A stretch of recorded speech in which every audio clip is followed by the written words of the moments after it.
Well, it's 5:30, and we have 5 of the 10 of us here. We need 6.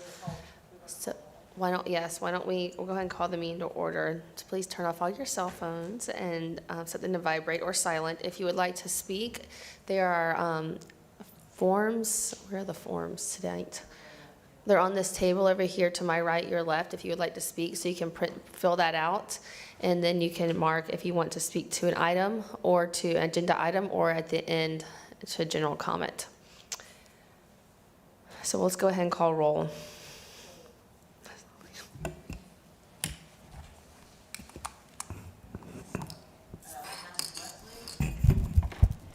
Commissioner Lumen May, sorry. Honorable Judge Jennifer. Judge Fred Rahovich. I'm There we here. go, thank you. David Peaton, Here. Stephanie White, Here.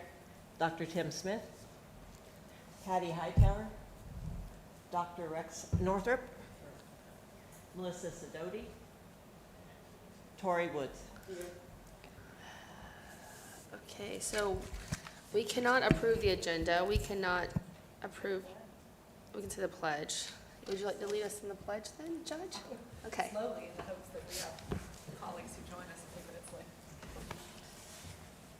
Pledge allegiance to the flag of the United States of America and to the republic for which it stands, one nation, under God, indivisible, with liberty and justice for all.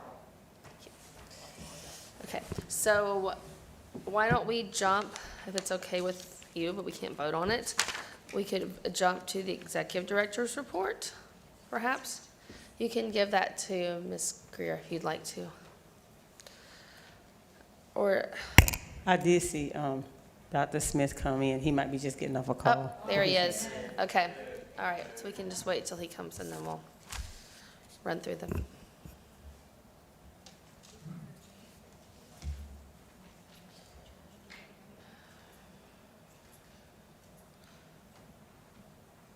you.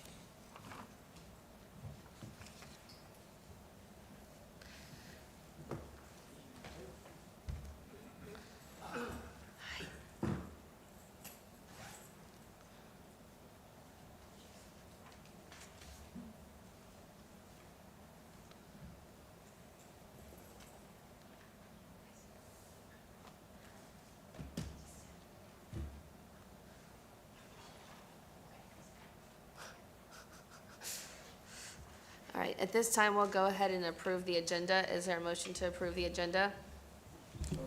Second. Any discussion? All in favor, say aye. Aye. Any opposed? All right, so that passes. Next is minutes. The trim and budget hearings and regular board meeting minutes are in our packet. The staff recommends that the board approve the minutes of the September 13th tentative trim hearing and budget hearing, and also the regular board meeting, as well as the minutes from the September 23rd final trim and budget hearing as presented. Is there a motion to approve the minutes? Second? Second. Any discussion? Yes, on Yes. September 13th, it says that the trim, that the millage rate passed unanimously, and I abstained from that vote on the 13th and the 23rd. So that needs- Oh, hello, welcome. Okay. On September 13th, the minutes reflect that the millage rate vote passed unanimously, and I abstained from that vote.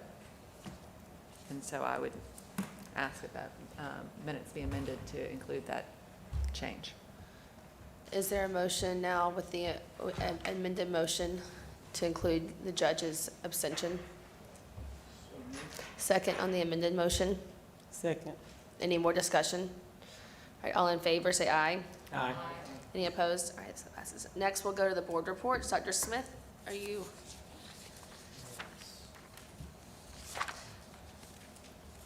Just take your time.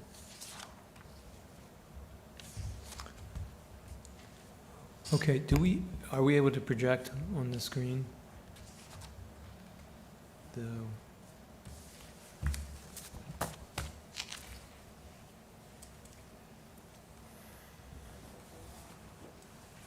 We're not, okay.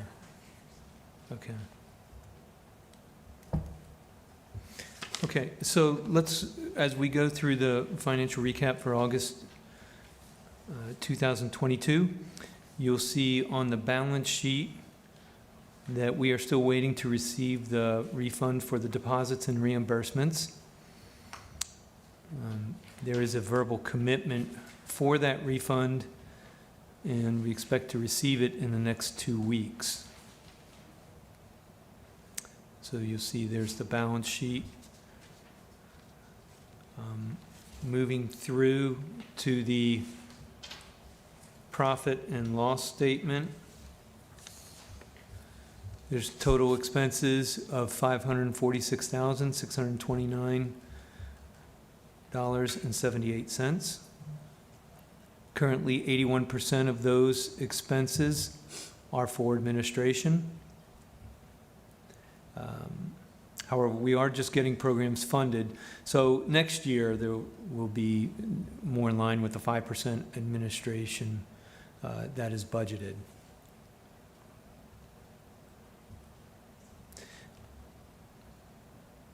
On the trimline budget versus actual year-to-date report, we've received 96.53% of the tax revenue we budgeted for, and only 4.63% of the expenses. And that's because the trust is getting operations up and running so that we could start issuing funding to programs. There are a couple of items that are significantly over budget. One of those is postage at $3,152.38 over budget. That's due to having only $92 budgeted and the trust being unaware that we would receive an invoice for our share of mailing out the trim tax notices. That invoice accounts for $2,767 of the money spent. The 2022-2023 budget was formulated to account for overages we saw this year. And that completes the budget report.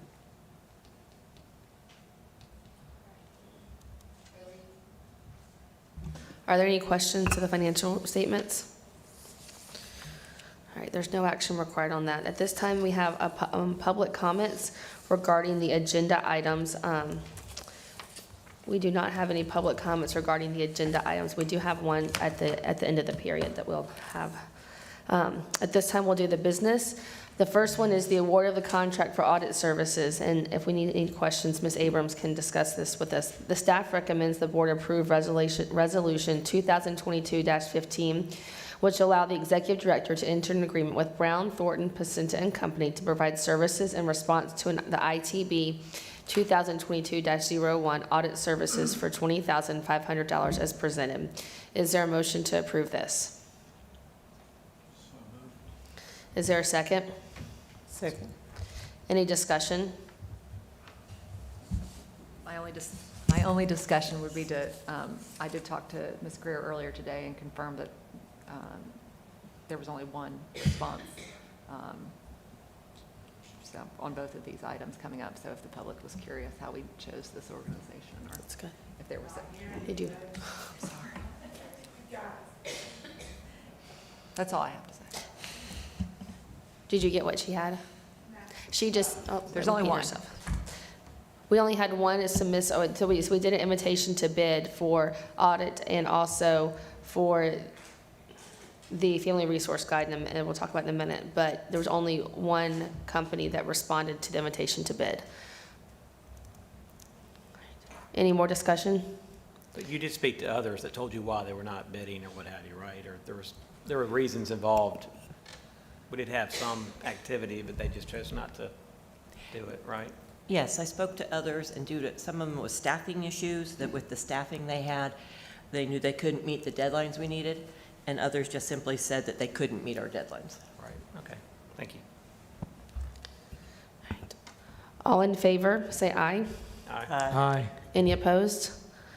All right, so that passes. The next is the Agenda Management Meeting and Public Records Platform.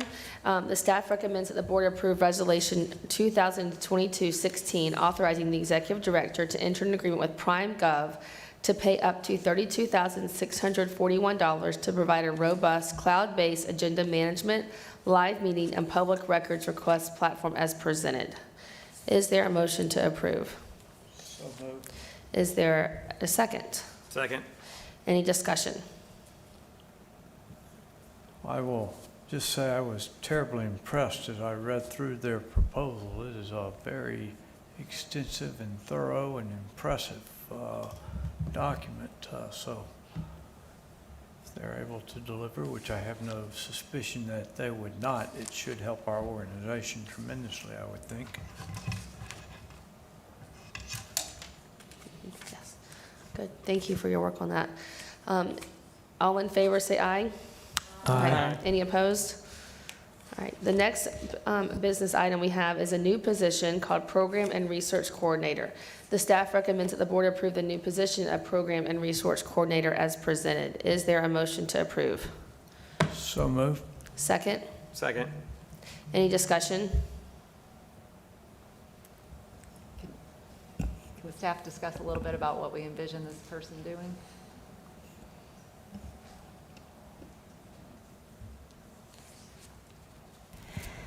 Absolutely. At the very beginning, especially, this person will divide their time helping us set up all of these awesome new systems that you all have approved in the last 2 months, including SAMUS, which is going to start with the grants management portfolio option, and especially with the out-of-school time RFP closing in less than a month. The person will help with the monitoring, the program compliance, the data entry, and getting that system set up.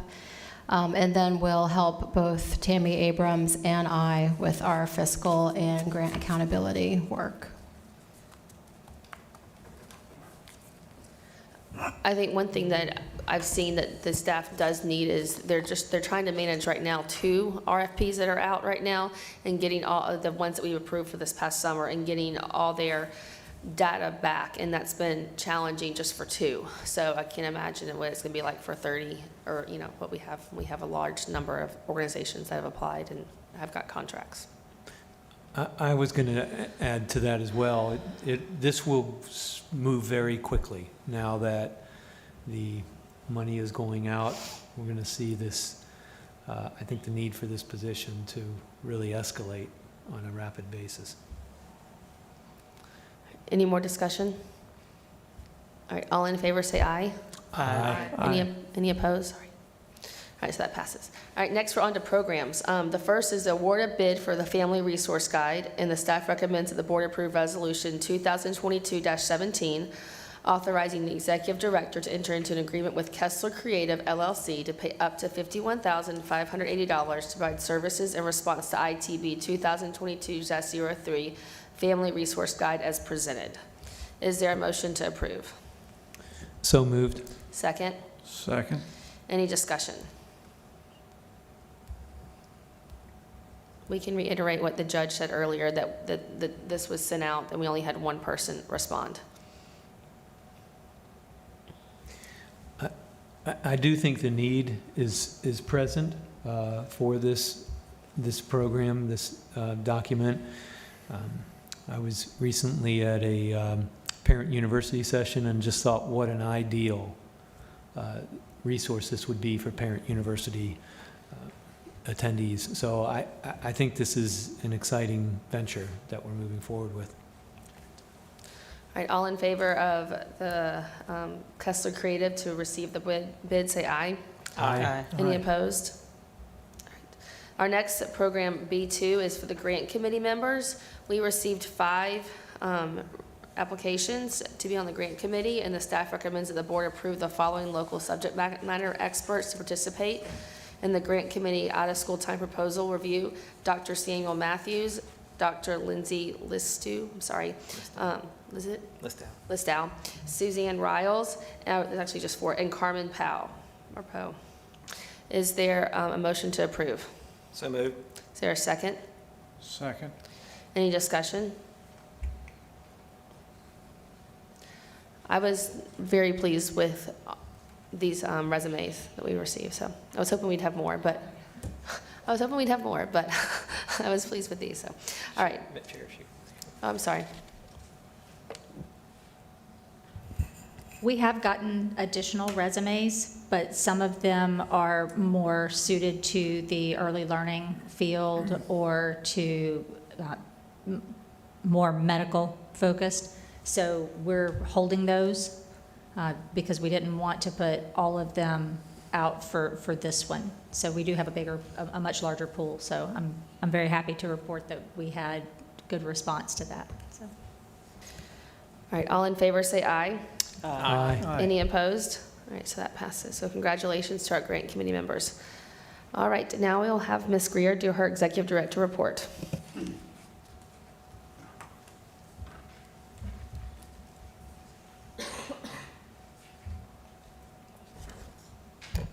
Thank you. So the first thing that I wanted to update you on, and you all have the information in your packets regarding the Summer Bridge closeout. We did not get as many children participating as we had hoped in the Summer Bridge programs, but it was a very quick turnaround. So we will send you all the full reports of that if you're interested so that you can see what they submitted to us. But we just wanted to let you know that that has wrapped up and we are going to be issuing the final checks for the final payment on those shortly. We're also working on the Doing Business with the Trust training series.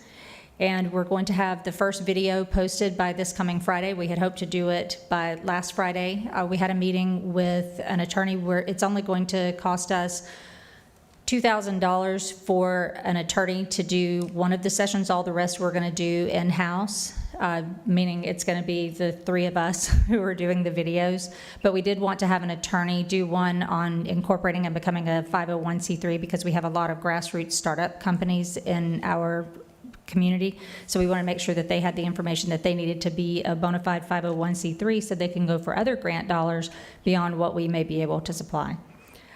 We also have learned that Dr. Northup is going to reapply to stay on the board, so I'm very pleased to know that. Pastor Wesley. Sorry, guys. No, we're very happy about that, Dr. Northup. Thank you. And he has the application, and he's rocking and rolling along with that. And then we also learned that Pastor Wesley has decided that he will not reapply.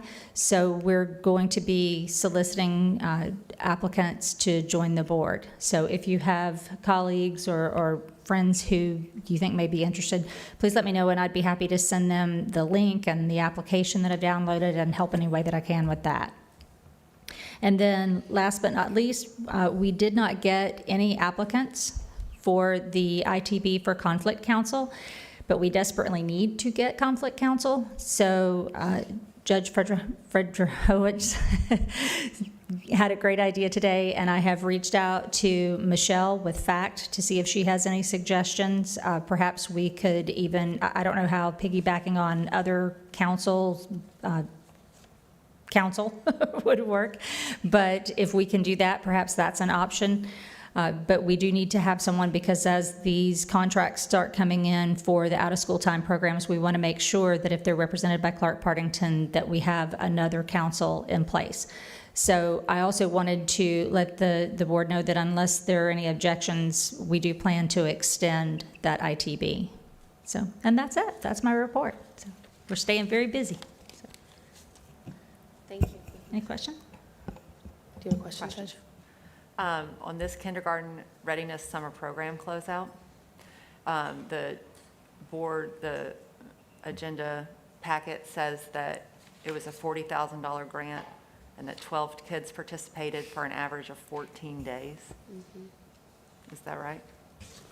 That is right. And where do we see there being an issue with that? Why such a low,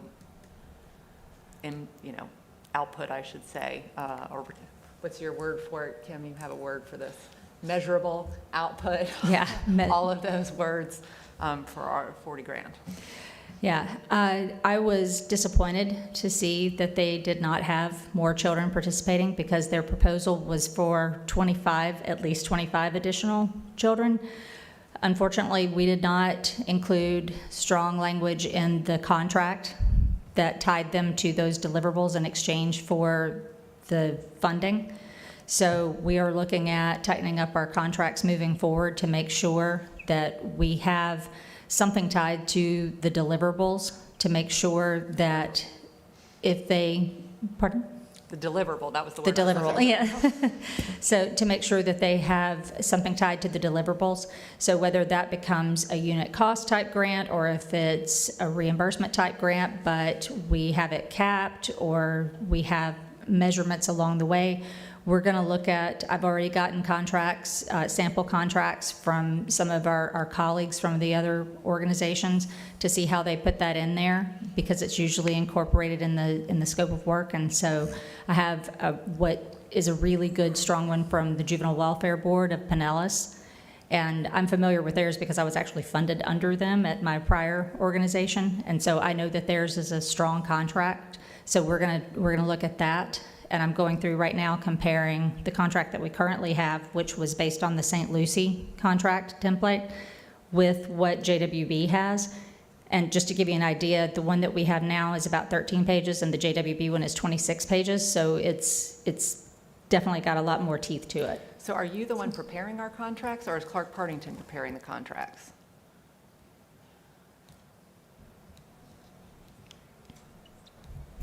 So the trust prepares the agreement and sends it to Clark Partington for review of legal sufficiency. Clark Partington did review that initial $40,000 contract, but the scope of work and actual proposal from the community partner doesn't contain dates, doesn't contain those tie-ins for, linking the number of dollars to the number of kids who participated or anything like that. So I've had a conversation with both Ms. Greer and Ms. Abrams regarding the need to make sure that those scopes going forward have those measurables actually outlined in the scope of work. So is the scope of work not an addendum to the contract? It is an addendum Okay. to the contract. It's just a very weak scope of work, to be quite frank. Okay. So moving forward, then Clark Partington is going to ensure that the scope of work is not weak. Correct. I mean, we'll do what we can. I mean, it's really, between the providers and the trust to determine what that scope looks like. We don't get involved in, saying how many children should attend or anything like that.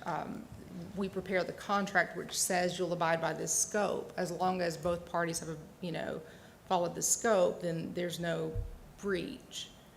So what happened under this fact pattern is, I believe some of the purchases were made outside of the window that the kids attended and things like that, but there really isn't grounds for a breach based on the way the contract's written. I don't think it's an issue with the contract as much as it is with the scope needing to be, strengthened. Well, but I would think that that is an issue with the contract, because we don't want to get to a breach. We want to prevent a breach. And so I guess Ms. Greer is not an attorney. And so I have some concerns that Ms. Greer is the one drafting our contracts, and then there's a thought process that our attorney is not responsible for ensuring that what we mean is what what we say is what we mean, and what we mean is what we say in the contract. Again, if that falls to us, So it absolutely falls to us to make sure that the contract is sufficient. And going forward, we can make sure that the scope of work provided by the community partner and approved by the trust has all the necessary details to make sure this doesn't happen. Thank you. I think I had another question, but now my screen has gone black, so you're going to have to give me a minute if somebody else has a question. Who did you find to do the trust training series for $2,000? They wouldn't do it for nonprofit, you couldn't get a nonprofit to do that for you? It's Legal Services in North Florida. It's under, they have a nonprofit legal assistance program, and so it would be under that program. They're charging $2,000 to do a video for us? They're doing the whole thing. They're just going to deliver it ready for us to upload it. Okay. So.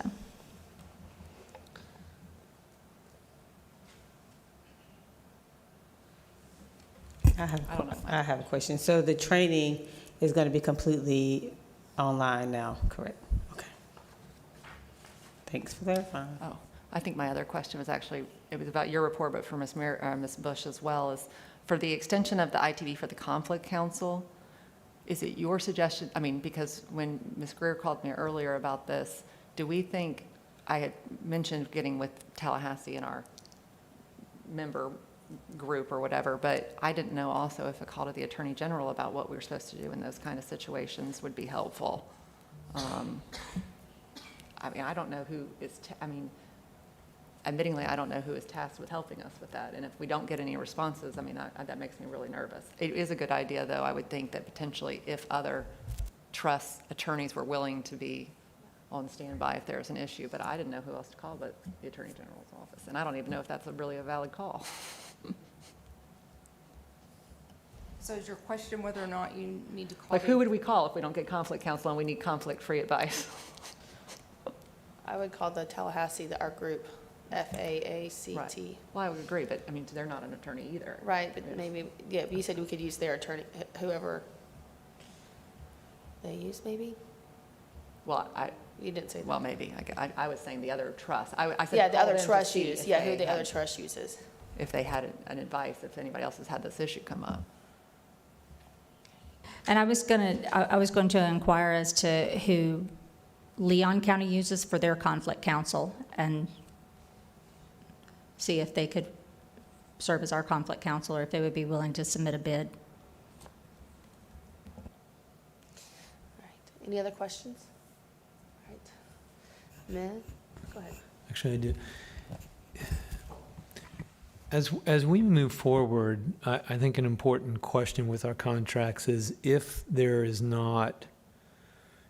expectation delineated in the contract, but the deliverables don't come through, are we paying the full amount, or is there a clawback in essence on that grant? And I'm just not sure what our general practice moving forward will be on that topic.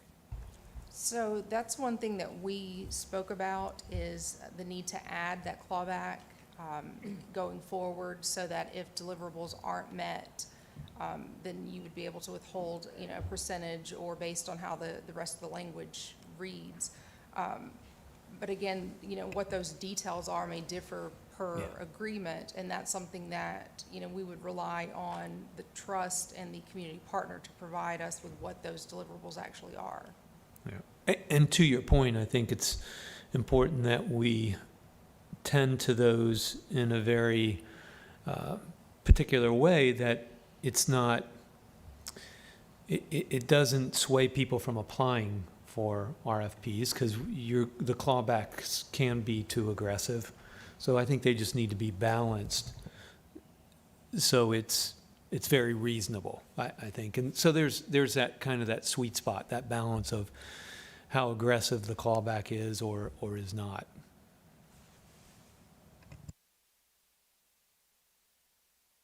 All right, I'll let Ms. Bush go do our legal report next. I don't think we have anything tonight. Ms. Greer did ask if Clark Partington would offer ethics and sunshine training to the board, so you'll be receiving an email related to that in the next few weeks.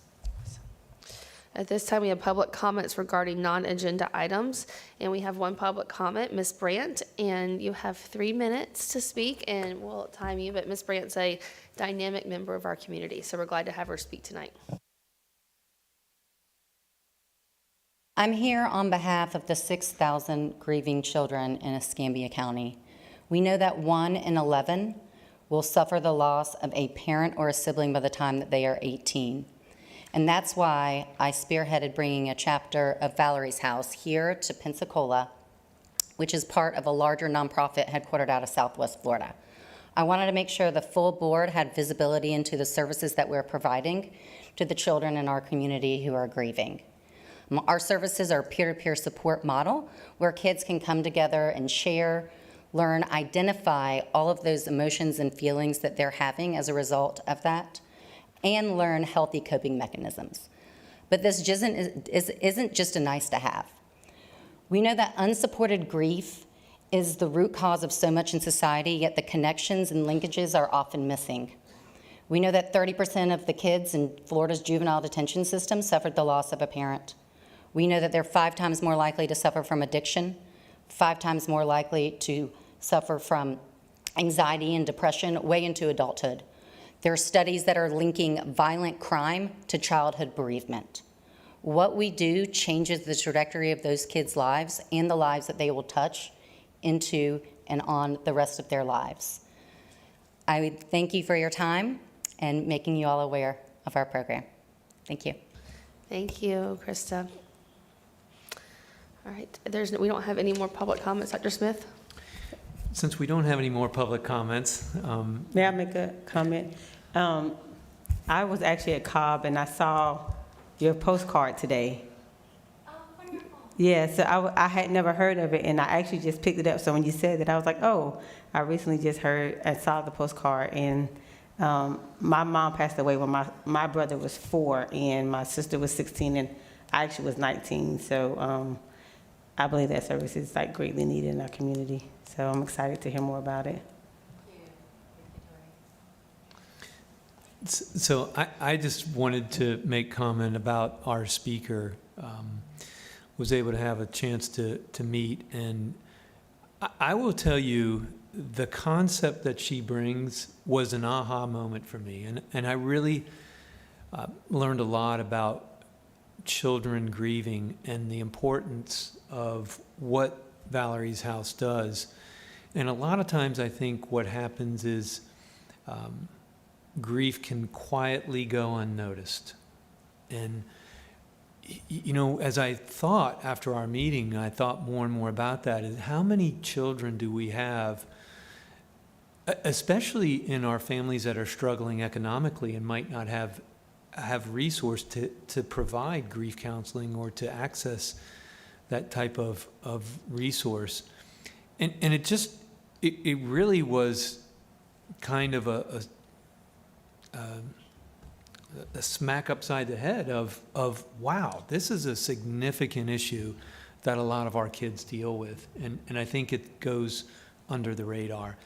I think of recently, 2 Saturdays ago, over off in the park next to Lone Leaf Elementary School, where there was a shooting where kids were playing football, Little League, organized Little League football, and this tragedy happens. And so we as a school district provided grief counseling, but it just brings this back again, the reality of the need for grief counseling. Who are the people associated with the person who's deceased now from that incident, and is there proper counseling for that? So I just want to make note of that, because for me it was a big aha moment.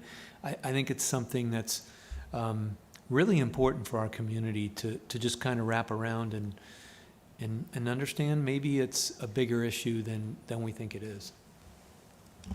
To piggyback on Dr. Smith's comment about just the grief counseling in general, I will note that in my dependency cases for children that are in foster care or under judicial supervision, trauma and grief counseling wait lists for children are approximately 6 months long.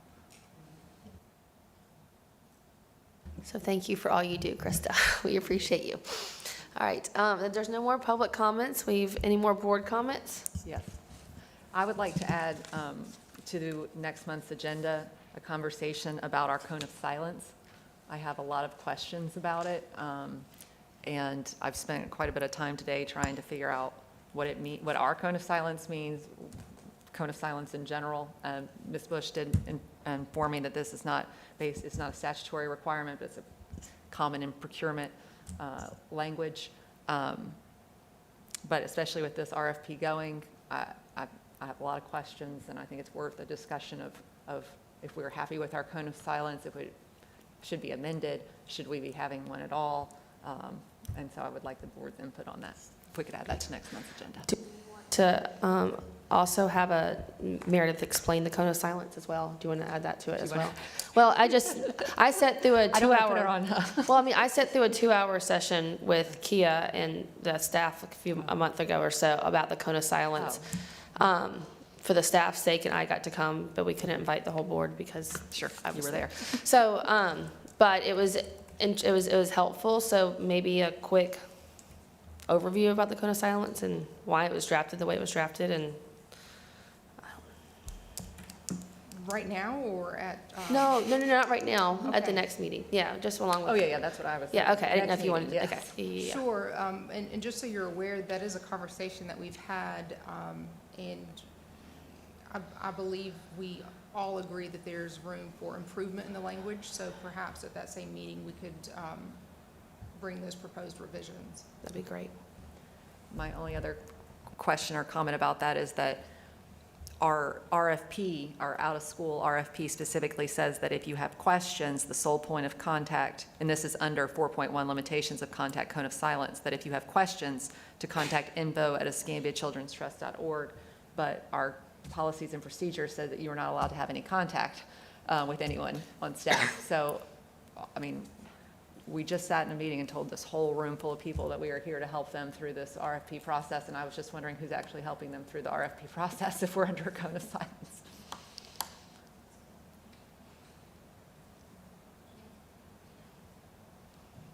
Yeah, we've received approximately 50 questions through that info@escambiachildrenstrust.org account.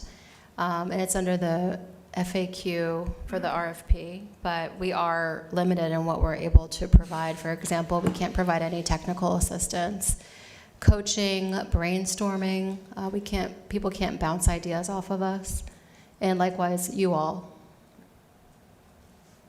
So it's been very difficult. All right, so we'll add that to the meeting agenda for next month. Which will be Thank you. after the deadline for the RFP, correct? All right. Is there anything else? All right, at this time, is there a motion to adjourn? Second? Second? All right, all in favor? Aye. All right, we will see you next month. See you.